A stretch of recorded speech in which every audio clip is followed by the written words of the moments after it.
الحمد لله رب العالمين،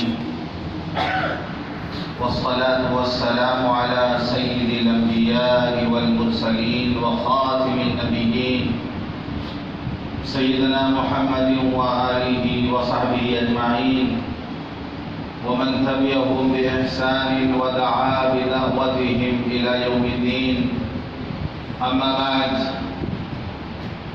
قال رسول الله صلى الله عليه وسلم: لأعطين الراية غدا رجلا يحب الله ورسوله ويفتح الله على يديه، أو كما قال عليه الصلاة والسلام.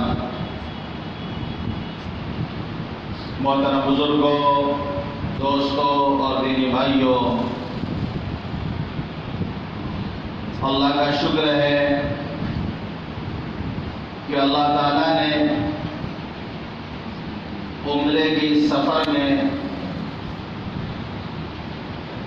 مکہ اور مدینے کی مقدس و مشہور زیارات کی توفیق عطا فرمائی. ہماری کوشش یہ ہوتی ہے کہ وہ تاریخی مقامات جو مکہ مدینے سے دور ہیں، جن کا تعلق سیرت سے ہے، یہ حدیث میں ان کا تذکرہ آیا ہے،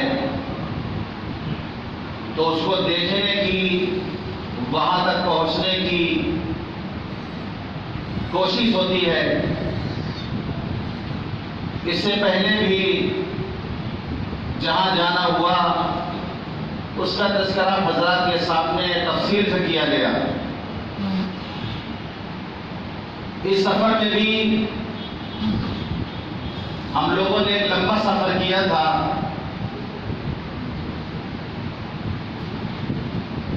مدینہ منورہ سے خیبر کی طرف، پھر خیبر سے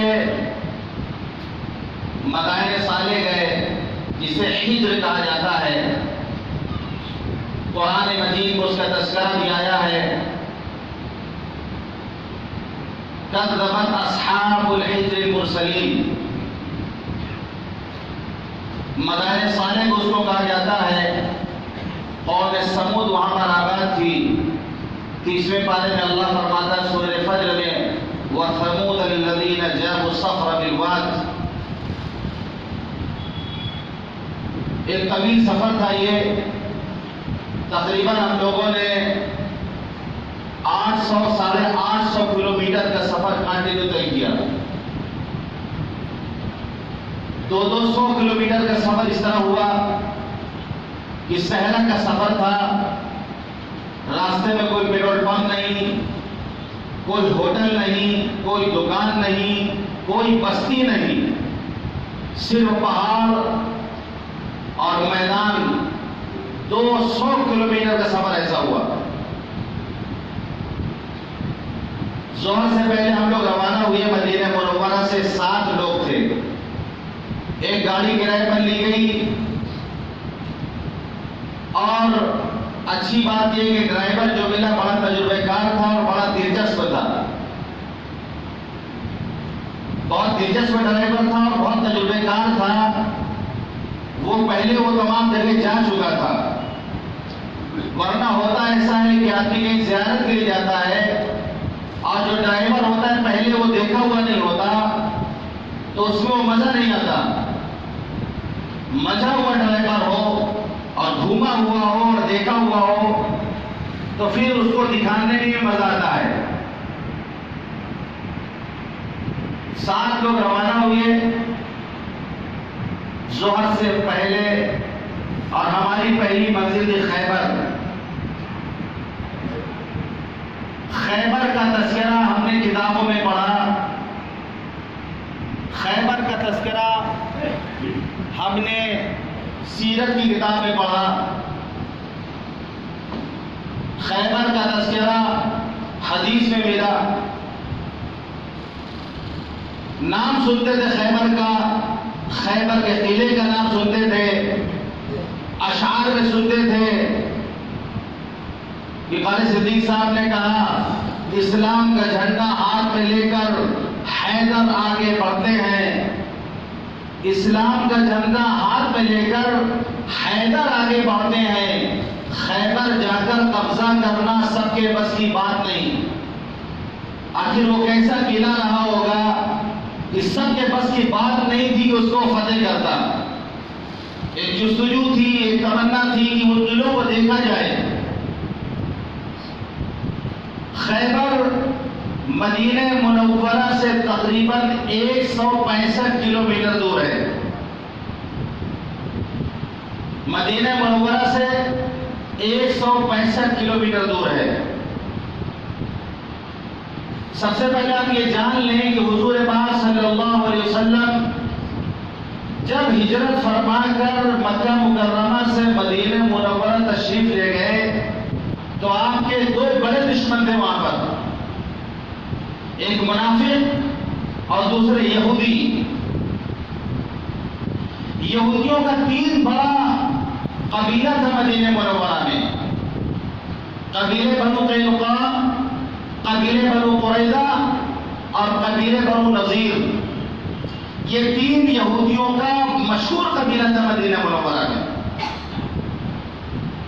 وقتاً فوقتاً یہ لوگ شرارت کیا کرتے تھے، حضور پاک صلی اللہ علیہ وسلم اور مسلمانوں سے ان کو بغض تھا، دشمنی تھی۔ اپنے بغض کو، اپنی دشمنی کو مختلف انداز میں یہ ظاہر کرتے تھے۔ کبھی حضور پاک صلی اللہ علیہ وسلم نے خدمت میں آتے اور آگے کہتے السلام علیکم، سلام جو ہے السلام علیکم، تم پر سلامتی ہو، یہ ایک دعا ہے تم پر سلامتی ہو۔ یہ شرارت میں کیا کرتے تھے، کہتے السلام علیکم، سام کے معنی ہے موت کے، یعنی تم پر موت آئے، تم پر موت واقع ہو، تم مر جاؤ۔ باریک سا اشارہ ہوتا تھا اس میں، خوش ہوتے تھے کہ اپنی دشمنی ہم نے نکال لی، اپنے دل کا کینہ ہم نے پورا کر لیا۔ السلام علیکم بجائے السلام علیکم۔ بہت سے لوگ آج بھی غلط سلام کرتے ہیں۔ سلام کی اصلاح ضروری ہے، کہیں ایسا تو نہیں ہم بھی جلدی نہ السلام علیکم کہہ دیتے ہوں، اس لیے کہ عربی میں زبر زیر سے، لفظ تو بہت آگے کی چیز ہے، زبر زیر سے معنی میں تبدیلی آ جاتی ہے اور زمین و آسمان کا فرق ہو جاتا ہے۔ اسی طریقے سے کبھی حضور پاک صلی اللہ علیہ وسلم کی خدمت میں آتے، قرآن میں آیا ہے یا ایھا الذین آمنوا لا تقولوا راعینا وقولوا انظرنا، اے ایمان والو راعینا نہ کہو، انظرنا کہو۔ راعینا اور انظرنا کے معنی دونوں ایک ہیں۔ راعینا تھوڑا ہماری رعایت کیجئے، ہماری طرف تھوڑا دھیان دیجئے، ہماری طرف تھوڑا توجہ کیجئے، جس کو کہیں گے ایکسکیوز می پلیز، تھوڑا ہماری رعایت کیجئے، تھوڑا ہماری طرف متوجہ ہو جائیے۔ راعینا انظرنا دونوں کا معنی ایک ہے، لیکن اللہ کہتا ہے کہ ایمان والو راعینا مت کہو، انظرنا کہو۔ لفظ کے استعمال سے منع کر دیا صرف اس لیے کہ یہودی آتے تھے حضور پاک صلی اللہ علیہ وسلم کے پاس تو راعینا کو تھوڑا کھینچ سے کہتے تھے، راعینا، رائی کہتے ہیں چروائے کو، تو وہ دشمنی نکالنے کے لیے گویا کہتے تھے نعوذ باللہ کہ ہمارے چرواہے، راعینا اے ہمارے چرواہے۔ اللہ جاننے والا ہے، اللہ دلوں کا بھید جاننے والا ہے، آنکھوں کے خیانت کو جاننے والا ہے، یعلم خائنۃ الاعین وما یخفی الصدور، اللہ وہ خیانت کو بھی جانتا ہے اور دلوں کے اندر جو بھید پرکھتے ہیں اللہ اس کو بھی جانتا ہے۔ وہ شرائط میں نبی سے کہہ رہے تھے راعینا، اللہ کو گوارا نہیں ہوا، منع کر دیا مسلمانوں کو کہ اے مسلمانوں یا ایھا الذین آمنوا لا تقولوا راعینا، دیکھو ایمان والے تم راعینا مت استعمال کرو، یہ لفظ مت استعمال کرو، یہ لفظ بگاڑ کر یہودی استعمال کرتے ہیں، تمہیں اگر اس جگہ پر کوئی لفظ استعمال کرنا ہے تو انظرنا کا لفظ استعمال کرو۔ جس اللہ نے ہمیں ایک لفظ کا کہ ان سے مشابہت نہ ہونے پائے، ان سے مشابہت نہ ہونے پائے، ایک لفظ کے استعمال سے منع کر دیا، وہ اسلام ہمیں کیسی اجازت دے گا کہ ہم یہود کی نقالی کریں اپنی معاشرت میں، اپنے معاملات میں، اپنے لین دین میں، اپنی تجارت میں، اپنی شادی بیاہ میں، اپنی زندگی کے مختلف شعبے میں ہم ان کی نقالی کریں، ہم جہاں کتابیں داری کریں، اس کی اسلام کیسے ہمیں اجازت دے سکتا ہے؟ تو شرارتی تھے یہ لوگ، موقع جو بھی ملتا تھا حضور پاک صلی اللہ علیہ وسلم کو نقصان پہنچانے کا یا اسلام کو نقصان پہنچانے کا یہ کوئی موقع ہاتھ سے جانے نہیں دیا کرتے تھے۔ قبیلے بنو نذیر حضور پاک صلی اللہ علیہ وسلم ایک مرتبہ تشریف لے گئے اس قبیلے میں، یہودیوں نے شرارت کی کہ آپ کو ایک دیوان کے پاس لے جا کے بٹھا دیا کہ یہاں پر آپ بیٹھ جائیں۔ انہوں نے پلاننگ پہلے کر رکھا تھا کہ جب آپ آئیں گے اس دیوار کے پاس آپ کو بٹھایا جائے گا، ایک یہودی چھت پر سے بڑا پتھر آپ پہ پھینک دے گا، آپ کا کام تمام ہو جائے گا، ہمیں چھٹی مل جائے گی۔ یہ پلاننگ وہ لوگوں نے کر رکھا تھا۔ جب آپ تشریف لے گئے تو وہ یہودی آپ کو لے جا کے اس دیوار کے سائے میں آپ کو بٹھایا، اور یہ پلاننگ تھی کہ اوپر سے پتھر پھینکا جائے گا، لیکن اللہ نے آپ کو مطلع فرما دیا، ان کی شرارتوں سے اللہ نے مطلع فرما دیا، اللہ نے حفاظت فرمائی اپنے محبوب کی۔ تو پھر ان کو جلا وطن کیا گیا، مدینے سے بھگایا گیا، ان کو جلا وطن کیا گیا، خیبر چلے گئے وہ لوگ۔ خیبر یہ یہودیوں کی نئی آبادی تھی۔ اسی طرح قبیلہ تھا قبیلہ بنو قریظہ، غزوہ احزاب میں خندق کی جنگ میں اس نے قریش کا ساتھ دیا تھا۔ جب آپ احزاب سے فارغ ہو کر کے آئے، غزوہ احزاب جسے غزوہ خندق کہا جاتا ہے، جس میں خندق کھودی گئی تھی، جب آپ اس غزوے سے واپس آئے تو حضرت جبریل آ گئے آپ کے پاس، اللہ کے رسول کیا آپ لوگوں نے اپنے ہتھیار اتار دیے؟ آپ نے فرمایا ہاں ہم نے اپنے ہتھیار اتار دیے۔ فرمایا ہم فرشتوں نے بھی ہتھیار نہیں اتارے، ہم فرشتوں نے بھی ہتھیار نہیں اتارے۔ آپ صحابہ سے فرما دیں کہ قریظہ کی طرف چلے، بنو قریظہ کی طرف چلے، ہم بھی وہاں پر پہنچ رہے ہیں۔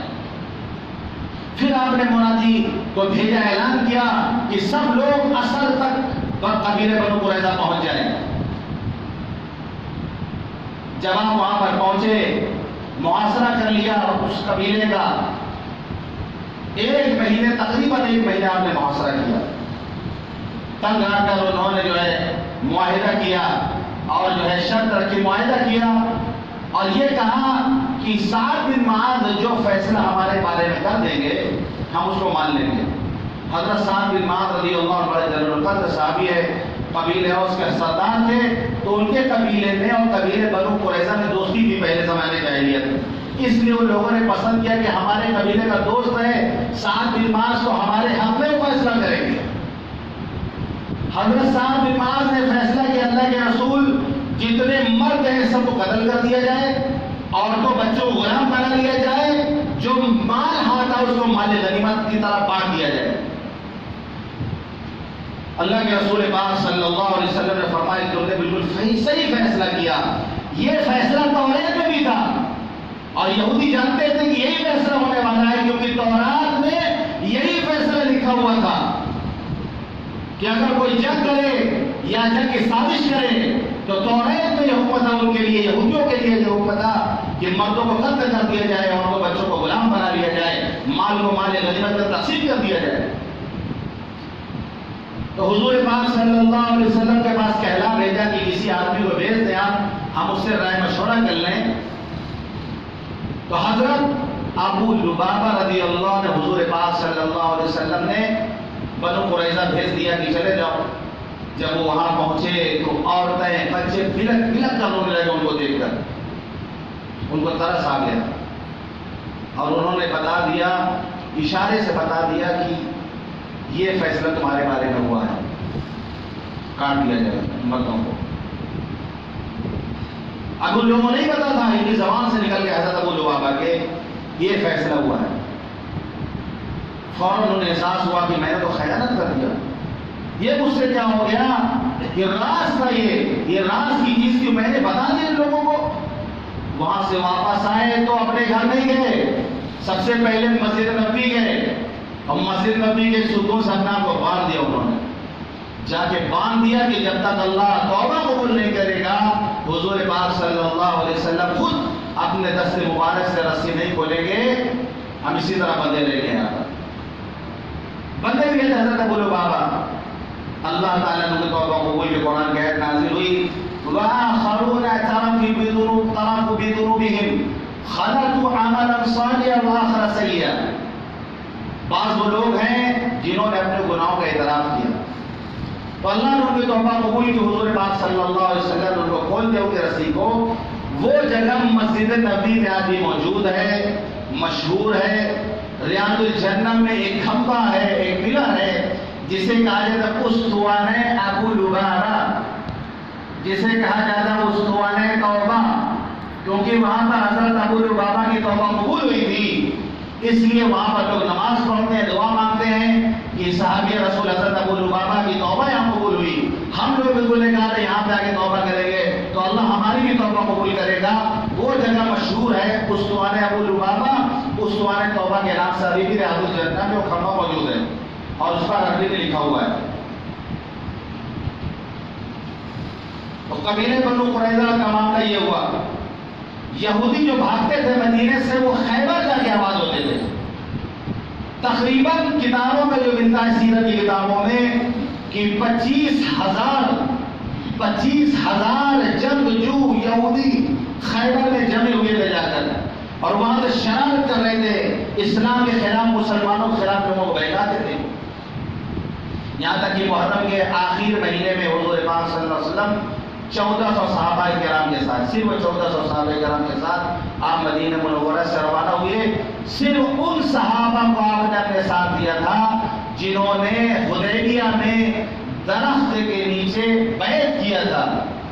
لقد رضی اللہ عن المؤمنین اذ یبایعونک تحت الشجرہ، اللہ راضی ہے ان مومنین سے جنہوں نے درخت کے نیچے آپ کے ہاتھ میں بیعت کیا تھا، جسے بیعت رضوان کہا جاتا ہے، آپ کو سیرت کتابوں میں ملے گا۔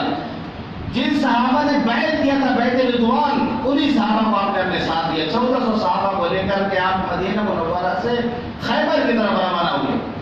25,000 جنگجو جو یہودی جو ہے خیبر میں موجود تھے، مورچہ بنا لیے تھے، مورچہ جیسے پتھر رکھ کے مورچہ بنا کے آدمی چھو کے بیٹھ جاتا ہے اور یہاں سے پتھر پھینکیں گے، تیر اندازی کریں گے۔ 1400 سال کے بعد جو ہم لوگ گئے ہیں وہاں پر وہ سارے مورچے اسی روڈ پر بنے ہوئے، سڑک کے کنارے سارے مورچے اسی طرح کے بنے پڑے ہیں، کالے کالے پتھروں سے مورچہ تھوڑا تھوڑا بنائے چھو کے بیٹھنے کے لیے۔ کسان تھے وہ لوگ، وہاں پر کسانی، باغات تھے کھجور کے، کسانی کرتے تھے، اور وہاں کے کسان سب جو چھپے ہوئے تھے ان مورچوں میں۔ حضور پاک صلی اللہ علیہ وسلم رات کے وقت پہنچے خیبر اور آپ نے پڑاؤ ڈالا۔ آپ کا معمول تھا کہ جب رات میں کہیں پر پہنچتے تو حملہ نہیں کرتے تھے بلکہ صبح ہونے کا انتظار کرتے تھے۔ اگر فجر کی اذان کی آواز آ جاتی تھی تو آپ حملہ نہیں کرتے تھے، اگر فجر کی اذان کی آواز نہیں آتی تھی تو آپ حملہ کرتے تھے۔ رات آپ نے وہاں پر انتظار کیا، صبح ہوئی تو اذان نہیں ہوئی، اذان کی آواز نہیں آئی، اور جب ان لوگوں نے دیکھا وہاں کے جو کسانوں نے دیکھا کہ محمد صلی اللہ علیہ وسلم اور ان کا لشکر آ گیا تو ایسے ہی اتنا روک تاریوں کے بھاگے، وہ اپنا کدال اور پھاوڑا چھوڑ کے بھاگے، مورچہ چھوڑ کے بھاگے وہ۔ تو آپ نے دیکھے فرمایا اللہ اکبر، اللہ اکبر، خریبت خیبر، اللہ کی شان عالی ہے، کیا شان والا اللہ ہے۔ خیبر تو برباد ہو گیا، خریبت خیبر، خیبر تو برباد ہو گیا، خیبر ہلاک ہو گیا۔ اور بھی صحابہ کرام قلعوں کو فتح کرنا شروع کیے۔ ان قلعوں کو دیکھ کے آدمی حیران رہ جائے گا، کیا کاریگری، کیا انجینئرنگ، سب کچھ انہوں نے اپنے اس قلعے میں بنایا تھا۔ یہاں تک کہ پہاڑ کی بلندی پر آپ جائیں گے، اگر آپ جو گوگل میں جا کے سرچ کریں خیبر کے قلعوں کے بارے میں تو آپ کو دیکھ کے لگے گا پہاڑ کے اوپر کس انداز سے جو ہے جا کے انہوں نے قلعہ بنایا، اور نیچے میں پورے جو ہے جو نیچے کا حصہ تھا وہاں پر قلعہ بنایا، بے شمار قلعے، یکے بعد دیگرے قلعے صحابہ کرام فتح کر رہے تھے۔ جو مال غنیمت آتا وہ تقسیم ہوتا، ایک قلعہ تھا جو فتح نہیں ہو رہا تھا۔ صحابہ کوشش کر رہے تھے، فتح نہیں ہو رہا تھا۔ یہاں لَيَأْتِيَنَّ الرَّايَةَ غَدًا رَجُلًا يُحِبُّهُ اللَّهُ وَرَسُولُهُ، کہ کل صبح میں ایسے آدمی کے ہاتھ میں جھنڈا دوں گا جو اللہ اور اس کے رسول سے محبت کرتا ہے، اللہ اور اس کے رسول اس سے محبت کرتے ہیں۔ یفتح اللہ علی یدیہ، اللہ اس کے ہاتھ میں فتح عطا فرمائے گا، اللہ اس کو فتح سے ہمکنار فرمائے گا۔ میں کل جھنڈا ایسے آدمی کو دوں گا۔ اب رات کا وقت تھا، سارے صحابہ کی دل میں خواہش کہ جھنڈا صبح ہمارے ہاتھ میں مل جائے۔ حضرت عمر فرماتے ہیں کہ سرداری کی لالچ کبھی پیدا نہیں ہوئی، لیکن اس دل میں خیال تھا کہ جھنڈا کل ہمارے ہاتھ میں مل جائے۔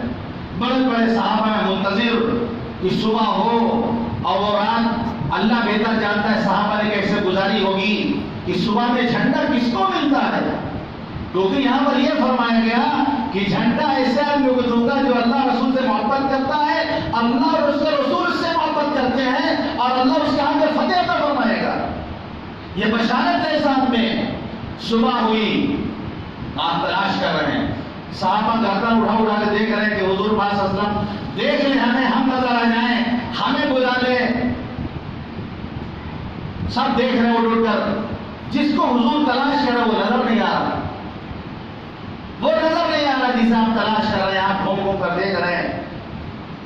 آپ نے ملا کے پوچھا کہ علی کہاں ہے، علی کہاں ہے؟ صحابہ نے اللہ کے رسول کو طبیعت خراب ہو گئی، بیمار ہے، طبیعت خراب ہے، آپ میں بہت تکلیف ہے، دکھائی نہیں پڑ رہا، وہ آرام فرما رہے ہیں۔ فرمایا بلاؤ ان کو، بلائیں گے حضرت علی رضی اللہ عنہ کو۔ آنکھ میں اتنی تکلیف تھی کہ حضرت سلمہ ابن اکوع رضی اللہ عنہ ہاتھ سے پکڑ کر کے ان کو لائے تھے، پکڑ کر کے لائے تھے ان کو۔ اور جب حضور پاک صلی اللہ علیہ وسلم کے سامنے آئے تو آنکھ سرخ تھی درد سے۔ آپ نے اپنا نواب دین حضرت علی رضی اللہ عنہ کی آنکھوں میں لگایا، اسی وقت آنکھ اچھی ہو گئی اور پوری زندگی اس آنکھ میں کبھی تکلیف پیدا نہیں ہوئی۔ اور جھنڈا دیا حضرت علی کو اور فرمایا جاؤ پہلے ان کو اسلام کی دعوت دینا، پہلے جنگ مت کرنا، پہلے دعوت دینا کہ اگر تمہاری وجہ سے علی ایک آدمی بھی کلمہ پڑھ لیتا ہے، علی تمہاری وجہ سے ایک آدمی کو ہدایت مل جاتی ہے تو بڑے بڑے مال غنیمت سے یہ بہتر ہے تمہارے لیے۔ اور پھر حضرت علی جاتے ہیں ان کے مقابلے میں جو سردار کا مرہم نام تھا، جس کو بتایا جاتا ہے 1000 آدمی پر وہ بھاری پڑتا تھا، 1000 آدمی پر وہ مرہم بھاری پڑتا تھا۔ وہ حضرت علی کے مقابلے میں آیا اشعار پڑھتے ہوئے کہ خیبر جانتا ہے کہ میرا نام مرہم ہے، میرا نام مرہم ہے، میں اچھے اچھوں کو چھکے چھڑا دیتا ہوں، میں بہادر ہوں، اپنی اس نے تعریف کی۔ پھر حضرت علی نے جواب میں شاعری کی کہ میں وہ ہوں کہ میری ماں نے میرا نام حیدر رکھا ہے، میں شیر ہوں، شیر، میرا نام شیر رکھا گیا ہے۔ اور جب مقابلہ ہوا ایک وار کے حضرت علی رضی اللہ عنہ نے، اور مرہم کا کام تمام ہو گیا، ایک وار میں کام تمام ہو گیا اور وہ قلعہ فتح ہو گیا۔ تو قاری صدیق صاحب نے فرمایا اسلام کا جھنڈا ہاتھ میں لے کر حیدر آگے بڑھتے ہیں، خیبر جا کر قبضہ کرنا سب کے بس کی بات نہیں۔ یہ شرف، یہ فضیلت حضرت علی رضی اللہ عنہ کے مقدر میں تھی، تو وہ قلعہ بھی فتح ہوا۔ تو خیبر کے جو قلعے تو سب فتح ہو گئے، ابھی بھی وہ کھنڈرات موجود ہیں۔ خیبر کا وہ دروازہ جو تھا جس کو بتایا جاتا حضرت علی رضی اللہ عنہ اٹھا کے پھینکا تھا، بعض کتابوں میں آتا ہے کہ 40 آدمی مل کر کے اس دروازے کو اٹھانا چاہے تو نہیں اٹھا سکتے۔ ہم نے بھی دیکھا وہ دروازہ پہاڑ کے اوپر جو ہے قلعے میں لگا ہوا ہے، ظاہر سی بات وہی دروازہ ہوگا کیونکہ بلا وجہ سعودی حکومت اتنا وزن دار دروازہ نیچے سے اٹھا کے کیران سے کیوں لے جا کے پہاڑ پہ وہاں لے جا کے لگائے گی، پتہ چلتا ہے کہ اسی وقت دروازہ ہے۔ تو ہم جب کھیلنا چاہ رہے تھے لیکن ہلا بھی نہیں ہے، کھیلے والے تھوڑا اس کو بند تھا وہ، لیکن ہلا بھی نہیں، تو وہ دروازہ موجود ہے وہاں پر۔ لیکن اس سے مبالغہ کیا گیا، 40 آدمی نہیں 5 آدمی کو اٹھا لیں گے، 5-6 آدمی یا 7 آدمی مل کے میں سمجھتا ہوں اس کو اٹھا لیں گے۔ یہ جو کتابوں میں جو پھیلایا گیا کہ 40 آدمی مل کے نہیں اٹھا سکتے، تو حضرت علی نے اس کو اشارہ کیا، وہ ناچ کے جا کے پتہ نہیں جا کے کہاں گرا، یہ سب مبالغہ کی باتیں ہیں، یہ سب مبالغے کی باتیں ہیں۔ آپ نے جو ہے اکھاڑا ہے دروازے کو، لیکن اتنا وزن دار دروازہ نہیں ہے۔ تو قلعہ جب فتح ہوا، مال غنیمت ہاتھ آیا، حضور پاک صلی اللہ علیہ وسلم جب جا رہے تھے غزوہ خیبر میں، دیہاتی ایک بدو تھا، اس نے اسلام قبول کر لیا تھا، اور وہ جو ہے گیا، وہ بکریاں چلا رہا تھا، وہ خیبر میں جنگ ہو رہی تھی، تو کچھ قلعے فتح ہو گئے تھے، غنیمت کا مال آیا تھا، اس کا بھی حصہ لگا دیا گیا۔ جب واپس بکری چلا کے آئے، صحابہ نے کہا بھائی تمہارا یہ حصہ ہے، یہ خیبر میں تمہارا حصہ ملا ہے، اس کو لے لو۔ وہ مال لے کر حضور پاک صلی اللہ علیہ وسلم کی خدمت میں آیا اور اس طرح کہ اللہ کے رسول، میں نے اسلام اس لیے قبول نہیں کیا کہ مجھے مال ملے، میں نے اس لیے اسلام نہیں قبول کیا کہ مجھے مال ملے، میں نے تو اسلام اس لیے قبول کیا ہے کہ یہاں پہ آ کے تیر لگ جاؤ، میں جنت میں پہنچ جاؤں، میں اللہ کے راستے میں جاؤں اور میں اللہ کے راستے میں اقتدار کروں، اور یہاں پہ تیر حلق میں آ کے لگے، میں شہید ہو کر جنت میں پہنچ جاؤں۔ آپ نے فرمایا کہ اگر اللہ سے تمہارا وعدہ سچا ہے تو اللہ تمہارا وعدہ پورا کرے گا۔ یہاں تک کہ جب شہداء کو دیکھا گیا تو شہداء میں وہ دیہاتی وہ جو بدو تھے وہ بھی اس شہداء میں تھے۔ حضور پاک صلی اللہ علیہ وسلم نے قریب بلوایا، صحابہ نے پوچھا یہی وہ شخص ہے جس نے یہ فرمایا تھا؟ بتائے صحابہ کرام نے ہاں یہ وہی ہیں۔ تو آپ نے صحابہ سے فرمایا کہ اللہ سے اس کا وعدہ سچا تھا، اللہ سے اس کا وعدہ سچا تھا تو اللہ نے اس کے وعدے کو پورا کر دیا، وہ بھی شہید ہو گئے وہاں پر۔ ایک چرواہا تھا خیبر میں، یہ یہود کی بکری چرا رہا تھا، اس نے دیکھا یہود کو کہ جنگ کی تیاری کر رہے، پوچھا کس سے جنگ کرنے جا رہے ہو؟ کہنے لگے کہ نبی اپنے آپ کو نبی کہتے ہیں، ہم اس سے جنگ کریں گے۔ دل میں تمنا پیدا ہوئی کہ نبی کون ہے، اسے ملا جائے۔ وہ بکری ہانک کر کے ساری بکریاں لے کر آئے، اللہ کے رسول میں نے دیکھا یہودی آپ سے جنگ کرنا چاہتے ہیں، آپ کس بات کی دعوت دیتے ہیں؟ آپ نے اسلام کی دعوت دی کہ اللہ ایک ہے، میں اس کا نبی ہوں اور میں اسلام مذہب لے کے آیا ہوں، کہنے اگر میں قبول کر لوں گا تو کیا ملے گا؟ آپ نے فرمایا جنت تمہیں ملے گی۔ آپ نے فرمایا اگر تم اسلام میں مر گئے تو تمہیں جنت ملے گی۔ اس نے کہا اللہ کے رسول یہ بکریاں ہمارے پاس امانت ہے، میں ان کا کیا کروں؟ دل چاہتا میں بھی جنگ میں چلا جاؤں، لیکن بکریاں میرے پاس امانت ہے یہودیوں کی، میں کیا کروں؟ آپ نے فرمایا ان بکریوں کو ہٹا دو، اللہ چاہے گا تو مالک کے پاس پہنچ جائیں۔ اس نے بکریاں ہٹائی وہاں سے، اللہ نے تمام بکریوں کو مالک کے پاس پہنچا دیا۔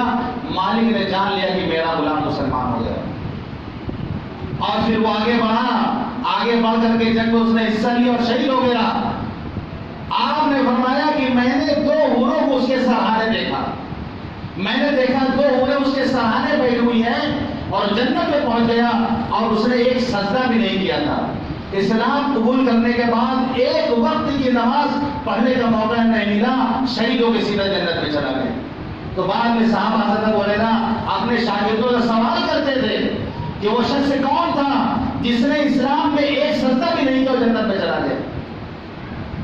یہ وہی دیہاتی صحابی تھے، وہی چرواہے تھے کہ ایک سجدہ بھی نہیں ادا کیا تھا اور شہید ہو کر جنت میں چلے گئے۔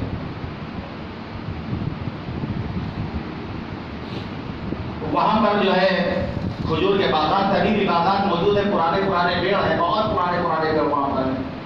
ہم لوگوں نے بھی عصر سے پہلے پہنچے تھے وہاں، تو ایک پانی پہاڑ کے اندر سے جیسے پانی آتا ہے، تو چھوٹی چھوٹی نہر بنی ہوئی ہے۔ غالباً وہ لوگ اس زمانے میں باغات اسی پانی سے سیراب کرتے تھے، قدرتی پانی گرتا تھا، پانی بہت صاف شفاف تھا۔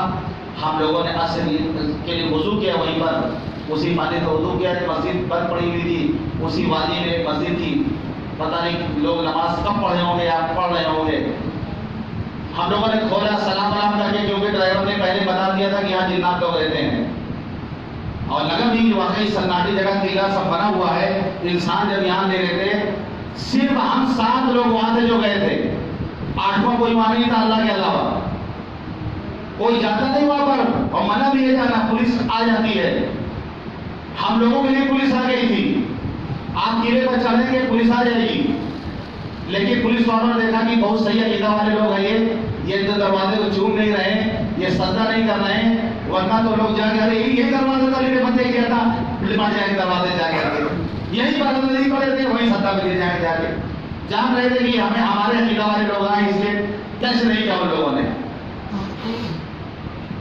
عصر کی نماز ہمارے ایک ساتھی تھے، ہم نے کہا جاؤ اندر جا کے اذان دو مسجد میں، تو ابو ذر نے جا کے عصر کی اذان دی اس نے اندر جا کے، اور ہم لوگوں نے عصر کی نماز جماعت اس مسجد میں ادا کی۔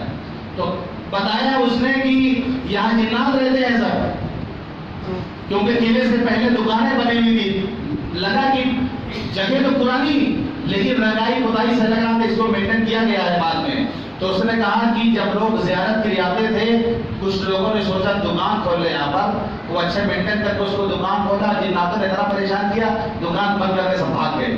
اس لیے پہلے ہم لوگوں نے ماموں کو سلام کیا، سب سے پہلے ماموں لوگوں کو سلام کیا ہم لوگوں نے، اور اس کے بعد پھر وہاں نماز ادا کی، اور وہاں پر ہم نے اس چیز کو دیکھا خیبر کو۔ خیبر میں ایک واقعہ اور پیش آیا تھا، حضور پاک صلی اللہ علیہ وسلم جب تشریف لے گئے تھے خیبر، تو وہیں پر ایک یہودی عورت نے بکرے کے گوشت میں زہر ملا کے کھلایا تھا، دیا تھا، دعوت کی تھی اس نے، اور اس نے پوچھا تھا لوگوں سے کہ حضور پاک صلی اللہ علیہ وسلم کو کون سا گوشت پسند ہے، تو پتہ چلا کہ جو ران کا گوشت دست کا گوشت آپ کو پسند ہے، تو بکری میں اس نے زہر ملایا تھا اور ران میں بہت زیادہ زہر ملایا تھا۔ اور جب آپ کی دعوت کی، یہاں تک کہ ایک صحابی حضرت بشر بن برا بن معرور رضی اللہ عنہ نے کھا لیا تھا، اور اس کے زہر کے اثر سے وہ شہید بھی ہو گئے تھے۔ حضور پاک صلی اللہ علیہ وسلم نے جو ہے اس کو غالباً چکھا تھا، تو ران نے ہی بتا دیا تھا کہ زہر میں ملا ہوا ہے، رانی سے آواز آ گئی تھی، تو آپ نے نہیں کھایا اس کو، لیکن کتابوں میں ملتا ہے کہ وفات کے وقت اس زہر کا احساس آپ کو ہو رہا تھا، اس زہر کا احساس آپ کو ہو رہا تھا۔ اس یہودی عورت کو پھر پہلے معاف کر دیا تھا آپ نے، صحابہ نے کہا کیا کیا جائے اس کے ساتھ، اس عورت کا نام تھا زینب، زینب نام تھا اس عورت کا، صحابہ نے کہا اس کو قتل کر دیا، کیا آپ نے معاف کر دیا تھا، لیکن جب صحابی شہید ہو گئے زہر کی وجہ سے، کھانے کی وجہ سے، تو پھر اسلام میں ہے کہ قتل کا بدلہ کر، تو پھر اس کو ان کے بدلے میں اس کو قتل کیا گیا اس یہودی عورت کو۔ تو یہودیوں کی شرارت وہاں پر یہ ہوئی تھی کہ زہر بجھی ہوئی زہر ملی، بکری کی دعوت کی تو لوگ، تو یہودی شرارت کرتے تھے۔ پھر ہم لوگوں نے خیبر دیکھا، اور خیبر کے بعد پھر عصر کے بعد ہم لوگ آگے روانہ ہوئے، انشاءاللہ پھر بتایا جائے گا آگے کا سفر زندگی رہی تو اللہ تعالیٰ ہم سب کو کہنے اور سنا عمل کرنے کی توفیق عطا فرمائے۔ وآخر دعوانا الحمد